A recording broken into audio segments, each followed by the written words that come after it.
Shalom, peuple de Dieu, j'espère que vous allez tous bien par la grâce de Dieu.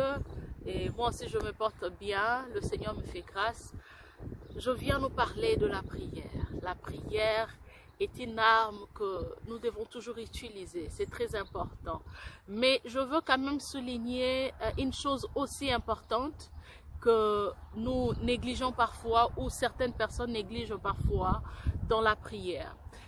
La Bible nous dit que nous devons prier sans cesse. Ça, c'est très important.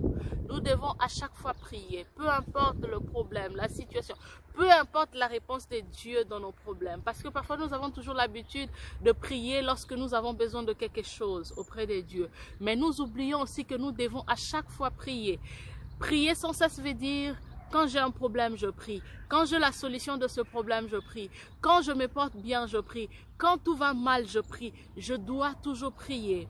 Si nous prions que lorsque nous avons des problèmes et lorsqu'il y a la solution de nos problèmes et là nous abaissons ou là nous sommes fatigués de prier, le diable viendra et fera son travail. Alors pour éviter que le diable travaille dans ta vie, alors il faut prier à chaque fois.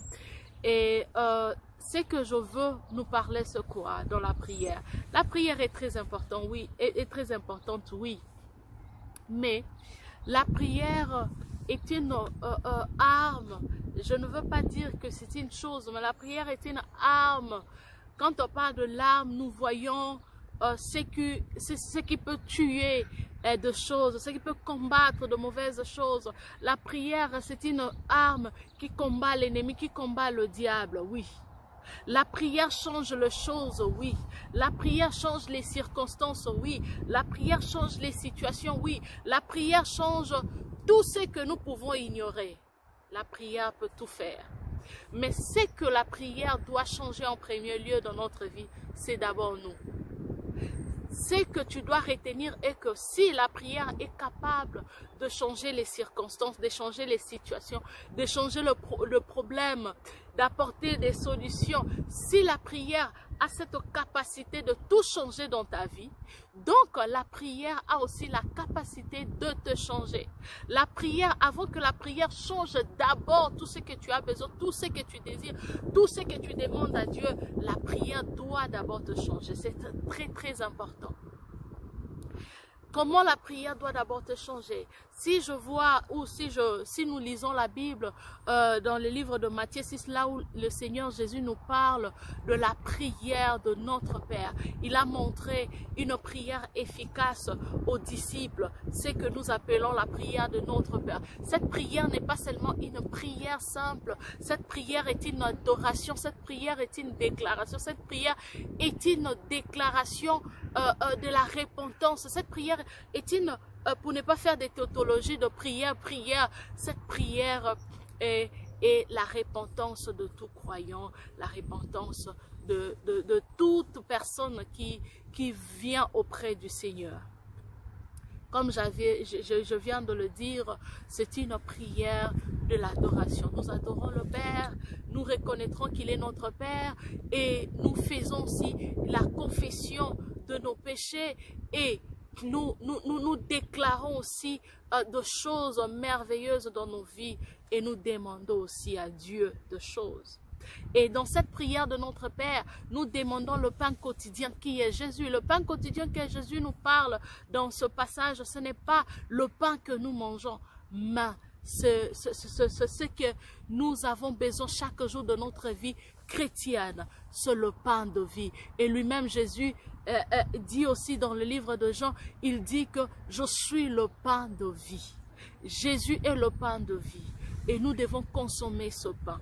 Et celui qui consomme ce pain de vie change son attitude, change sa vie, change son caractère. Nous avons toujours l'habitude de prier, prier, prier et prier. Nous prions sans cesse, oui, c'est bien. Certaines personnes peuvent prier du matin au soir. Certaines personnes peuvent prier du lundi au dimanche. Certaines personnes peuvent prier du 1er au 30. Mais leur vie ne change pas. Ce n'est pas ce que la Bible nous enseigne. Dieu ne veut pas que nous puissions toujours être là dans sa présence. Parce que quand nous parlons de la prière, nous voyons la présence de Dieu. Parce que la prière, c'est un dialogue. Nous dialoguons avec notre Père qui est dans les cieux. Et c'est lui qui exauce aussi à nos supplications. C'est lui qui comprend aussi tout ce que nous voulons dire, même lorsque nous ne disons rien. Mais ce que nous devons retenir est que Dieu ne veut pas seulement que nous prions. Dieu veut que nous puissions changer. La prière doit d'abord nous changer. Nous, étant humains, nous devons changer. Et après, la prière peut changer tout ce que nous avons besoin. La prière peut changer nos situations. Que le Seigneur te bénisse. Toi qui suis cette vidéo, j'aimerais que tu puisses partager. Partage à tes amis, partage à ta famille, partage à ton entourage, partage partout, afin que tout le monde soit édifié et tout le monde puisse comprendre que la prière doit d'abord nous changer, nous étant humains, et après, la prière peut changer nos situations. Que le Seigneur vous bénisse abondamment. Je vous aime tous. Que Dieu soit avec vous.